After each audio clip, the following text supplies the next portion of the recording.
Philippines के Mindanao में 11 जुलाई 2024 को 6.7 तीव्रता का भूकंप आया। यह बात पुख्ता की जर्मन रिसर्च सेंटर फॉर जियोसाइंसेस ने। हैरानी इस बात की है कि भूकंप का केंद्र जमीन के अंदर 630 किलोमीटर की गहराई में था। फिलीपींस की सीस्मोलॉजी एजेंसी ने कहा कि इतने गहरे भूकंप से ज्यादा नुकसान की उम्मीद नहीं है, लेकिन बाद में कई छोटे या बड़े झटके आ सकते हैं। मुद्दा यह है कि फिलीपींस रिंग ऑफ फायर इलाके में आता है, यानी ऐसी भौगोलिक जगह जहां पर सबसे ज्यादा भूकंप आते हैं, सबसे ज्यादा ज्वालामुखी फटते हैं, सबसे ज्यादा सुनामी भी यहीं से पैदा होती है। अभी जो भूकंप आया है वह 630 किलोमीटर की गहराई में था। पिछले 3 दिनों में इस तरह के 2 भूकंप आ चुके हैं। वैज्ञानिकों को आशंका है कि अगले 6 से 7 दिन में कोई बड़ा भूकंप आ सकता है। हालांकि ज्यादा गहराई वाले भूकंपों से ऊपर जमीन पर नुकसान कम होता है।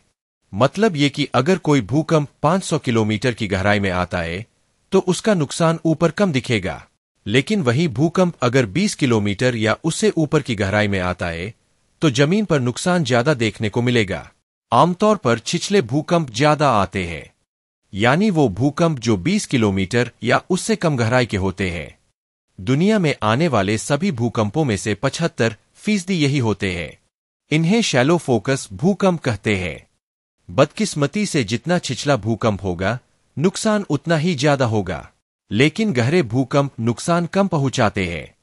जिन भूकंपों का केंद्र ज्यादा गहराई में होता है वो बड़े इलाके में महसूस किए जाते हैं।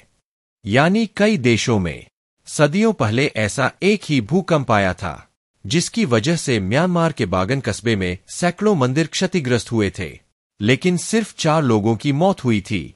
साल 2004 में सुमात्रा में आया 9.1 तीव्रता का भूकंप और 2011 में जापान में आया भूकंप कम गहराई का था। दोनों करीब 60 किलोमीटर की गहराई में केंद्रित थे।